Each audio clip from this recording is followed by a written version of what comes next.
আসসালামু আলাইকুম। আমন্ত্রণ বাংলা ভিশন সংবাদে, আপনাদের সাথে আছি ফাতেমা জান্নাত আইরিন। অতিবৃষ্টিতে কক্সবাজারের উখিয়ার বিভিন্ন রোহিঙ্গা শিবিরে পাহাড় ধসে 9 জনের মৃত্যু হয়েছে। প্রবল বর্ষণের কারণে উখিয়ার বিভিন্ন রোহিঙ্গা ক্যাম্পে আলাদা আলাদা ভূমিধসে এই হতাহতের ঘটনা ঘটেছে। কক্সবাজার অতিরিক্ত শরণার্থী ত্রাণ ও প্রত্যাবাসন কমিশনার মোহাম্মদ শামসুদ্দৌজা জানান, অতিবৃষ্টিতে উখিয়ার 9 ও 10 নম্বর রোহিঙ্গা শিবির ও 8 ইস্ট রোহিঙ্গা শিবিরে ভূমিধসে প্রাণ হারিয়েছে 9 জন। নিহতদের মধ্যে 8 জন রোহিঙ্গা ও একজন স্থানীয় বলে জানা গেছে। ধীরে ধীরে অবনতি হচ্ছে সিলেট ও সুনামগঞ্জে বন্যা পরিস্থিতি। সুরমা, কুশিয়ারা সহ 5 নদীর পানি বিপদসীমার উপর দিয়ে বইছে। টানা বর্ষণ ও উজানের ঢলে সিলেট নগরী ও সুনামগঞ্জ জেলা শহর সহ বিভাগটির বিভিন্ন এলাকা এখনও পানির নিচে। জেলা সুরমা, কুশিয়ারা, সারি ও সারি গোয়াইন নদীর 6টি পয়েন্টে পানি বিপদসীমার উপর দিয়ে প্রবাহিত হচ্ছে। ব্যাপক বৃষ্টি হচ্ছে সুনামগঞ্জে। অনেক জায়গায় রাস্তাঘাটে পানি জমে গেছে। আগামী 7 দিন অতিবৃষ্টি চলবে। পানি বৃদ্ধি অব্যাহত থাকবে আজ সহ 2 দিন, এমনটাই জানিয়েছে আবহাওয়া অধিদপ্তর ও স্থানীয় বন্যা নিয়ন্ত্রণ অফিস। এছাড়া পুরো বর্ষা মৌসুম সামনে থাকায় এ অঞ্চলে আরও কয়েকবার বন্যা হতে পারে বলে আশঙ্কা সংশ্লিষ্টদের। ঈদের ছুটি শেষে প্রথম কর্মদিবস আজ। জীবিকার তাগিদে রাজধানীতে ফিরতে শুরু করেছেন কর্মব্যস্ত মানুষ।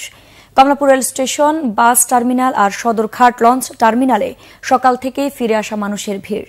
পরিবারের সঙ্গে ঈদ উদযাপন করতে পেরে সবাই খুশি। অনেকে আবার ঈদের পর যাচ্ছেন গ্রামের বাড়ি। বিস্তারিত সৈকত সাদিকের প্রতিবেদনে। খুলেছে সরকারি বেসরকারি অফিস আদালত, তাই ঈদের ছুটি শেষে রাজধানীতে ফিরছে মানুষ। রাজধানীর কমলাপুর রেল স্টেশনে বুধবার ভোর থেকেই ফিরে আসা মানুষের ভিড়। বিভিন্ন গন্তব্য থেকে একের পর এক ট্রেন পৌঁছে স্বজনদের সঙ্গে ঈদ উদযাপনের উচ্ছ্বাস সবার চোখে মুখে। ভালো লাগছে, সবাই একসাথে ঈদ করছি, আনন্দ করছি। আমি নুডলস খাইছি, পায়েস খাইছি। আর জার্নিটা খুবই ভালো ছিল। আর বুড়িমারি এক্সপ্রেস অনেক দ্রুত এবং অনেক সুন্দরভাবে এসেছে। সন্তানদের শিক্ষা প্রতিষ্ঠান বন্ধ, কিন্তু কর্মস্থল খুলে যাওয়ায় দ্রুত ফিরতে হয়েছে নগরীতে।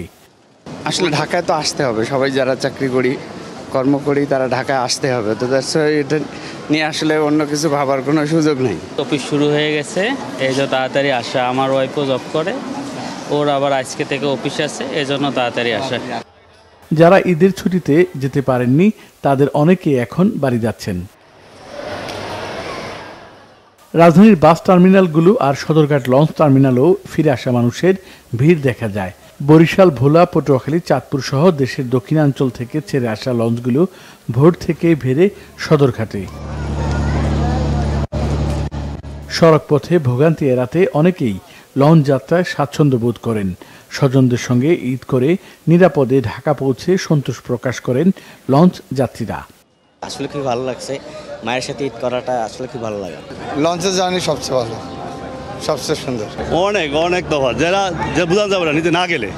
মানে আমরা ঢাকায় থাকতাম, ঢাকাতে কেউ নেই, গ্রামে যখন গেছি মাশাআল্লাহ সব কিছু অন্যরকম।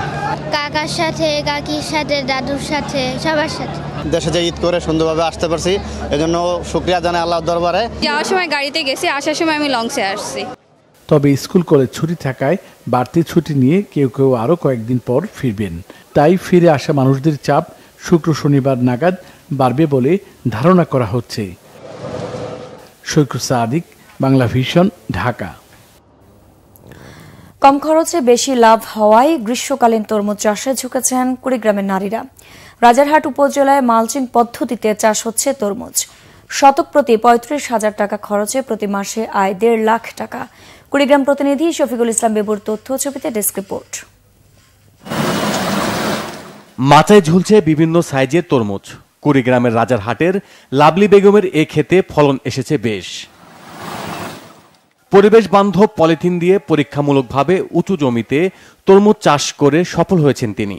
জমি তৈরি, সার ও বীজ কেনায় সহযোগিতা পেয়েছেন বেসরকারি সংস্থার। এখন লাখ লাখ টাকা আয় করতে পেরে খুশি তিনি। মার্জিন পেপার দিয়ে আরডিএস অফিস থাকিয়ে কিছু হেল্প করছে, করার পর আমি মার্জিন পেপার দেওয়ার পর আমি তরমুজ আবাদ করছি। 1000 পর্যন্ত 15 শতক জমিতে তরমুজ আবাদ করছি। তরমুজ চাষে লাভলি বেগমের সফলতা দেখে আগ্রহী হয়ে উঠেছেন অন্যরাও। আশপাশের গ্রাম থেকে তার তরমুজ ক্ষেত দেখতে আসেন অনেকে। ওটা দেখার পরে আমাদের খুব ভালো লাগলো বা আমরাও এই ক্ষেতে এই রকম বীজ নিয়ে আবাদ করবো। এইবার প্রথম আবাদ দেখতে এসেছি, এসে আমাকে খুব ভালো লাগছে। এই তরমুজ হাটে খেয়েছি, খুব সুস্বাদু এবং টসটসা। এই তরমুজ ডায়মন্ড কালারের এবং খেতে খুব সুস্বাদু এবং রংটাও খুব আকর্ষণীয়, যা বর্তমানে এই কৃষকদের মাঝে চাষে আগ্রহ বাড়ছে। কৃষি কর্মকর্তারা বলেছেন, কৃষকদের প্রযুক্তিগত ধারণা দেয়া গেলে জেলায় তরমুজ চাষের আরও বিস্তার ঘটবে। প্লেন ল্যান্ডেও যদি এই তরমুজটা চাষাবাদ করতে পারি এবং কৃষকদের যদি আমরা এটার চাষাবাদ প্রযুক্তি বা এগুলো সব যদি আমরা শেখাতে পারি, তাহলে আশা করছি আমরা তরমুজটাকে আমরা ব্যাপকভাবে আমাদের এই কুড়িগ্রাম অঞ্চলে সম্প্রসারণ করতে পারবো। তরমুজ মূলত চরের ফসল। কুড়িগ্রামের 4 শতাধিক চরে এ ফল চাষ সম্প্রসারণে উৎসাহ দিচ্ছে কৃষি বিভাগ। Bangla vision news desk. দর্শক, ছিল এখনকার মতো। পর সংবাদ বেলা 12টায় দেখার আমন্ত্রণ রইল। এছাড়া বাংলা ভিশন সংবাদ ও সংবাদ সংশ্লিষ্ট অনুষ্ঠান দেখতে ভিজিট করুন www.bvnews24.com ও facebook.com/banglavisionnews এবং সাবস্ক্রাইব করুন youtube.com/banglavisionnews। ধন্যবাদ।